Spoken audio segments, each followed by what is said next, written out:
یہ مسئلہ اگرچہ حیا کے خلاف ہے، تو میں خاتون کا نام بھی اناؤنس نہیں کرنا چاہ رہا جنہوں نے پوچھا ہے، تو حیا کے خلاف ہے مسئلہ، لیکن یہ بہت زیادہ پوچھا جاتا ہے اور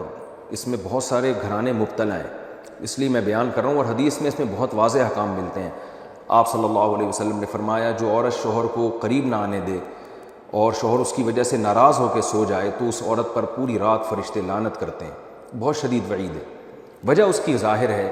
کہ اللہ نے مرد میں یہ سیکشول ڈیزائرز بہت زیادہ رکھی ہیں۔ اگر عورت اپنے شوہر کا اس معاملے میں ساتھ نہیں دے گی تو مرد کے قدم جائیں گے گناہوں کی طرف۔ وہ دفتر میں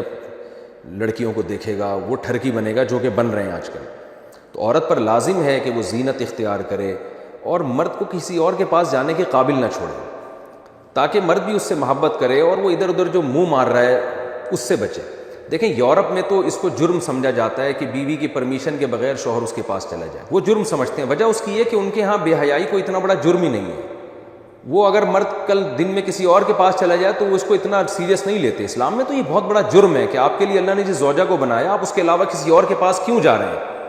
تو یہ حکمت اس وقت تک حاصل نہیں ہو سکتی جب کہ عورت اس میں اپنے مفاد پر شوہر کے مفاد اور شریعت کے مفاد کو ترجیح نہ دے۔ تو جب تک عورت کو کوئی بیماری نہ ہو، ہاں بیماری ہے تو ایک الگ بات ہے، عورت اگر بیمار نہ ہو تو اس کے لیے جائز نہیں ہے کہ وہ اپنے شوہر کو اپنے قریب آنے سے روک دے۔ تو اصل مسئلہ تو یہی ہے۔ لیکن شوہر کو بھی بہرحال یہ چاہیے کہ اگر اس پہ بہت زیادہ غلبہ نہیں ہے اور اسے گناہ کا خطرہ نہیں ہے اور وہ یہ سمجھ رہا ہے کہ زوجہ کام کاج کی وجہ سے بہت زیادہ تھک گئی ہے، اس کی نیند میں بہت خرابی ہوگی، تو شوہر کے لیے بہرحال اخلاقیات کا تقاضا یہ ہے کہ کہیں بھاگی نہیں جا رہی ہے، زندگی بھر آپ کے ساتھ ہی ہے، تو تھوڑا سا اپنی خواہش کو آپ کنٹرول کر لیں۔ اخلاقیات کا تقاضا ہے۔ قانون تو ایسے موقع پہ شوہر کا ساتھ دے گا، اسلامی قانون عورت کو برا کہے گا، لیکن اخلاقیات بھی کوئی چیز ہوتی ہیں، بھئی آج کے بجائے صبر کر لو تو اور اپنے آپ کو کنٹرول کر لو۔ تو کبھی کبھار اگر ایسا ہوتا ہے تو شوہر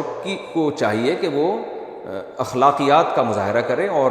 بیوی کو مجبور نہ کرے۔ لیکن بہرحال قانون یہی ہے کہ عورت کے لیے اپنے آپ کو روکنا جائز نہیں ہے، کیونکہ اس میں عورت کا کوئی خاص نقصان بھی نہیں ہوتا۔ انرجی تو مرد کی یوٹیلائز ہوتی ہے بہت زیادہ، تو عورت جس کا زیادہ نقصان نہیں ہو رہا اور مرد جس کا بیڑا غرق ہونے کا خطرہ ہے، اس کی نیند خراب ہو سکتی ہے رات کی اور پھر اگلے دن اس کو گناہ کا خطرہ ہے۔ جب انسان کی ڈیزائرز پوری نہیں ہوتی وہ تو بعض دفعہ درندہ بن جاتا ہے۔ یہ جو آج کل اتنے واقعات ہو رہے ہیں ریپ کے اور جو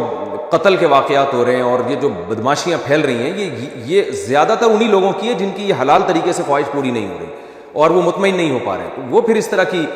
حرام کاریوں کی طرف جاتے ہیں۔ تو اس لیے شریعت نے بہرحال حکم دیا ہے کہ اس معاملے میں عورت شوہر کا ساتھ دے، کیونکہ عورت کو اللہ نے بنایا ہے نسل بڑھانے کے لیے۔ تو کوئی بھی ایسا ہم بستری کا طریقہ اختیار کرنا جو نسل بڑھانے کا ذریعہ نہ ہو، یعنی وہ نیچرل نہ ہو، تو وہ حرام ہے۔ تو اس میں اللہ نے یہ حکم دے دیا۔ تو اس سے صاف یعنی حدیث سے بھی پتہ چلتا ہے اور تمام فقہاء کا اجماع بھی ہے اس آیت کی روشنی میں کہ مسئلہ تھوڑا حیا کے خلاف ہے، لیکن میرا خیال ہے بتانا ضروری ہے کہ پچھلے راستے سے عورت سے ہم بستری کرنا بالکل حرام ہے، ناجائز ہے، اور نبی صلی اللہ علیہ وسلم کی اس پہ بہت شدید لعنت ہے، بہت شدید وعید ہے۔ تو یہ بالکل اللیگل ہے اسلام میں کہ عورت کے پچھلے راستے سے اس سے ہم بستری کی جائے۔ جو لوگ لڑکوں سے بدفعلی کے عادی ہوتے ہیں ان کو یہ ایک چسکا لگ جاتا ہے، تو یہ حرام ہے، ناجائز ہے، کیونکہ اللہ نے بتا دیا کہ یہ تمہارے لیے بمنزلہ کھیل۔ مفتی طارق مسعود کے بیانات کے لیے طارق مسعود آفیشیل کو سبسکرائب کریں۔ طارق مسعود آفیشیل۔ اللہ نے ارشاد فرمایا نساؤکم حرث لکم، تمہاری عورتیں تمہارے لیے بمنزلہ کھیت کے ہیں۔ حرث عربی میں کھیت کو کہتے ہیں، تو بمنزلہ کھیت کے ہیں۔ جیسے بیج ڈالا جاتا ہے کھیت میں اور اس سے پیداوار بڑھتی ہے، تو عورت کی جو ایک حیثیت ہے، نیچر نے جو اس کی ایک حیثیت متعین کی ہے، وہ بھی ایک نسل بڑھانے کا ذریعہ ہے، جس میں مرد کا جو اسپم ہے وہ بطور بیج کے ہے اور جو اولاد ہے وہ ایک پیداوار کی طرح ہے۔ تو اللہ نے یہ یاد رکھیں، اس آیت کو بہت سارے غیر مسلموں نے عورت کے خلاف بہت نیگیٹیوٹی پھیلائی ہے کہ دیکھو اسلام عورت کی توہین کرتا ہے، اس کو کھیتی سے تعبیر کرتا ہے۔ تو کچھ لفظ کسی اور زبان میں جب وہ جاتے ہیں تو وہ توہین کا معنی دیتے ہیں۔ عربی میں جو حرث کا معنی ہے یہ تعظیم کے لیے ہے، توہین کے لیے نہیں ہے۔ اردو میں جو کھیتی کا معنی ہے وہ توہین کے لیے استعمال ہوتا ہے۔ کھیتی یعنی جو پاؤں میں روندی جانے والی اور زمین جو ہے پاؤں میں گویا روندی، اس کو روندا جا رہا ہے، تو اس لیے اس کا اردو میں بالکل اسی طرح جو لوگ ترجمہ کر دیتے ہیں کہ عورتیں تمہاری کھیتیاں ہیں، تو یہ ترجمہ میرا خیال ہے اس لیے درست نہیں ہے کہ اردو میں اس کا مفہوم ہی چینج ہو جاتا ہے۔ یعنی گویا ایک عزت کے لیے جو لفظ اللہ نے استعمال کیا وہ ذلت کا ذریعہ بن جاتا ہے۔ تو اس لیے کسی بھی زبان میں جب ہم کسی بھی لفظ کا ترجمہ کرتے ہیں تو اس زبان کے ہمیں محاوروں کو دیکھنا چاہیے کہ اس زبان میں یہ لفظ کس معنی میں استعمال ہو رہا ہے۔ مثال کے طور پر ہو سکتا ہے کتا کا لفظ کسی زبان میں وفاداری کے لیے استعمال ہوتا ہو، کسی کو لوگ ڈاگ کہتے ہوں تو اس کا مقصد ہوتا ہے وفادار انسان ہے، لیکن ہمارے یہاں اردو میں گالی ہے وہ، اور آپ بولیں کہ بھئی وہ فلاں قوم ڈاگ کہتی ہے تو ہم کتا کہیں گے، تو آپ جب اس کا ترجمہ اردو میں کریں گے تو کتے سے نہیں کر سکتے۔ تو اسی طرح یہ عربی کا جو لفظ ہے اس میں بھی یہ چیز غور یعنی ملحوظ رہنی چاہیے۔ تو اس لیے اس کا ترجمہ کیا جائے گا تمہاری عورتیں تمہارے لیے پیداوار بڑھانے کا ذریعہ ہیں، نسل بڑھانے کا ذریعہ ہیں۔ فاتو حرثکم، تم اپنے اس نسل بڑھانے کے ذریعے کے پاس آؤ، انا شئتم جیسے چاہو، وقدموا لانفسکم، اور اپنے نفسوں کے لیے آگے بھیجو، یعنی اولاد کی نیت سے آیا کرو زوجہ کے پاس اور آخرت کے لیے انتظام کرو، یعنی اولاد پیدا کر کے جو تاکہ دنیا اور آخرت میں تمہارے لیے فیوچر میں تمہارے لیے کام آئے، دنیا بھی داخل ہے آخرت بھی داخل ہے۔ تو اس آیت کا بھی ایک شان نزول ہے کہ صحابہ کرام تو چونکہ جو خواتین تھیں مکہ میں صدیوں سے وہ لوگ آباد تھے، ان کے سفر خاص طور پہ عورتوں کے سفر بہت ہی کم ہوا کرتے تھے، تو جب ہجرت ہوئی ہے اور جو ہے نا ہجرت کر کے بہت ساری صحابیات مدینہ آئی ہیں، تو مدینہ میں ان کے نکاح دوسری قوموں میں ہوئے، پھر انصار صحابہ سے بھی ہوئے، تو چونکہ تقویٰ تھا ان خواتین میں، للہیت تھی، تو بعض جگہ ایسے واقعات ہوئے کہ میاں بیوی کے جو آپس کا ریلیشن ہوتا ہے، ظاہر ہے وہ ہر قوم میں اور ہر جو ہے نا شخص کا مزاج دوسرے سے مختلف ہوتا ہے، تو بعض مردوں نے اس طرح سے اپنی زوجات کے ساتھ ہم بستری کی کہ ان خواتین کو پھر اشکال ہوا کہ پتہ نہیں اس طرح سے ہم بستری کرنا جائز بھی ہے یا نہیں ہے، تو انہوں نے نبی صلی اللہ علیہ وسلم سے یہ مسئلہ پوچھا کہ یا رسول اللہ ہمارے شوہر ہمارے پاس اس طرح سے آتے ہیں تو کیا یہ جائز ہے یا نہیں، تو ان کے سوال کو بھی مبہم رکھا گیا اور قرآن نے اس کے جواب کو بھی کنایتاً بیان کیا، کیونکہ مسئلہ بظاہر حیا کے خلاف ہے، تو قرآن جب بھی کوئی ایسی بات ہوتی ہے تو اشارتاً کنایتاً اس کا تذکرہ کر دیتا ہے تاکہ مسئلہ بھی واضح ہو جائے، کیونکہ ظاہر ہے اس کی ضرورت تو قیامت تک آنے والے انسانوں کو پڑ سکتی ہے نا، یہ تو ہر میاں بیوی کا اپنا ایک ذاتی مسئلہ ہوتا ہے کہ ہمیں کس طرح سے پرمیشن ہے کس طرح سے پرمیشن نہیں ہے، تو اللہ تعالیٰ نے بھی اشارتاً ہی اس حکم کو قرآن میں بیان کر دیا، قرآن میں اس لیے بیان کیا کہ تاکہ اس میں کوئی اجتہادی اختلاف کی گنجائش نہ رہے، تو اللہ نے قرآن مجید میں بیان کیا، فرمایا نساؤکم حرث لکم، تمہاری جو ازواج ہیں تمہاری جو بیویاں ہیں وہ تمہارے لیے بمنزلہ کھیت ہیں۔ کھیت کا مطلب کیا ہوتا ہے؟ پیداوار بڑھانے کا ذریعہ، تو اس میں سب سے پہلا مسئلہ تو قرآن نے یہ بیان کر دیا کہ زوجہ سے جو ہم بستری ہے وہ صرف اسی راستے میں جائز ہے جس سے اولاد ہوتی ہے، کیونکہ عورت کو اللہ نے بنایا ہے نسل بڑھانے کے لیے، تو کوئی بھی ایسا ہم بستری کا طریقہ اختیار کرنا جو نسل بڑھانے کا ذریعہ نہ ہو، یعنی وہ نیچرل نہ ہو، تو وہ حرام ہے، تو اس میں اللہ نے یہ حکم دے دیا۔ تو اس سے صاف یعنی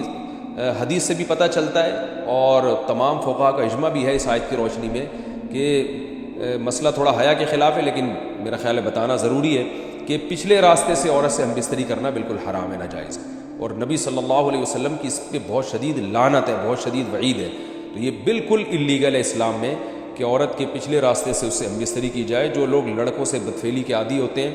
ان کو یہ ایک چسکا لگ جاتا ہے، تو یہ حرام ہے، ناجائز ہے، کیونکہ اللہ نے بتا دیا کہ یہ تمہارے لیے بمنزلہ کھیت کے ہیں، تو اس میں قرآن نے وہ جو سوال تھا نا اس کی طرف اشارتاً جواب دے دیا، اور آگے فرمایا فاتو حرثکم، تم اپنے کھیت کے پاس آؤ، یعنی پیداوار بڑھانے کا جو ذریعہ ہے اس جگہ کی طرف آؤ، انا شئتم جیسے چاہو، یعنی باقی جس طرح سے تم چاہو زوجہ سے ہم بستری کر سکتے ہو، اس میں کوئی خاص طریقہ متعین نہیں ہے، میاں بیوی کا ایک دوسرے سے کوئی پردہ نہیں ہے، ہن لباس لکم وانتم لباس لہن، یہ دونوں ایک دوسرے کے لیے لباس ہیں، تو اس میں طریقہ کار کوئی بھی ہو سکتا ہے، کسی بھی طرح سے کرنا چاہو ایک دوسرے سے لطف اندوز ہو سکتے ہو، لیکن فاتو حرثکم آنا موضع حرث میں ہے، حرث کا مطلب اس جگہ کی طرف آنا ہے جہاں سے نسل بڑھتی ہے، کسی اور راستے کی طرف، اس سے صاف طور پر جو ہے نا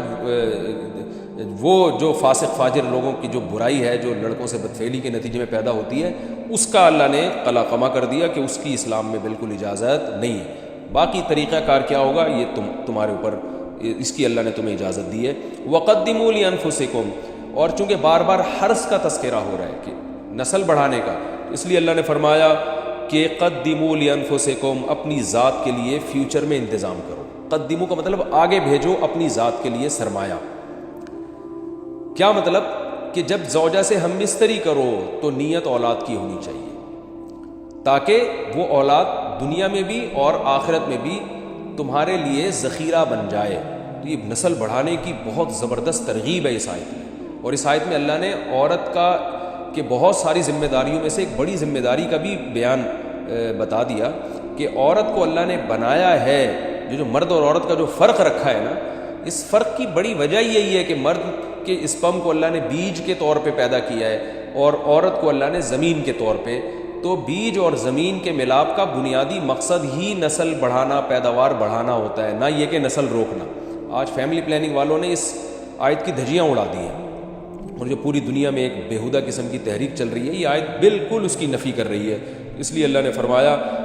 اچھا، اللہ نے اس کا بھی جواب دے دیا کہ جو فیملی پلاننگ والے کہتے ہیں نا نسل بڑھنے سے تمہارا نقصان ہوگا، خرچے بڑھ جائیں گے، تو اللہ فرماتا ہے قدموا لانفسکم، تمہارا فیوچر بن جائے گا، سنور جائے گا. کیونکہ اولاد پہ اتنی انویسٹمنٹ نہیں ہوتی جتنا اس کا آؤٹ پٹ ہوتا ہے. ان پٹ کم ہے، آؤٹ پٹ زیادہ ہے. انویسٹمنٹ کم ہے، اس کے جو پروفٹ ہے وہ زیادہ ہے، دنیا میں بھی اور آخرت میں بھی. تو اللہ نے فرمایا اپنے نفس کے لیے، فیوچر کے لیے انتظام کرو، بڑھاپے کے لیے انتظام کرو. تمہارے بیٹے ہوں گے، بیٹیاں ہوں گی، پوتے ہوں گے، نواسے ہوں گے، بہویں ہوں گی. یہ دنیا کا مستقبل اور آخرت کا مستقبل کیا ہے؟ جو عبداللہ بن عمر رضی اللہ تعالیٰ عنہ نے جب نکاح کا ارادہ ترک کیا تو آپ کی جو ہمشیرہ تھی حضرت حفصہ، انہوں نے فرمایا کہ نکاح کرو، تمہارے اولاد ہوگی، دنیا سے جاؤ گے تو تمہارے لیے دعائیں مانگے گی. تو یہ آخرت کے لیے ذخیرہ ہے. تو اس لیے اللہ نے فرمایا کہ آخرت کے لیے ذخیرہ کرو. واتقوا اللہ، اور اللہ سے ڈرو. واعلموا انکم ملاقوہ، اور جان لو کہ تم نے ایک دن اللہ سے ملاقات کرنی ہے. تو جتنے حکام اللہ نے تمہیں اس آیت میں دیے ہیں ان تمام حکام کو تم نے فالو کرنا ہے. وبشر المؤمنین، اور ایمان والوں کو خوشخبری سنا دے.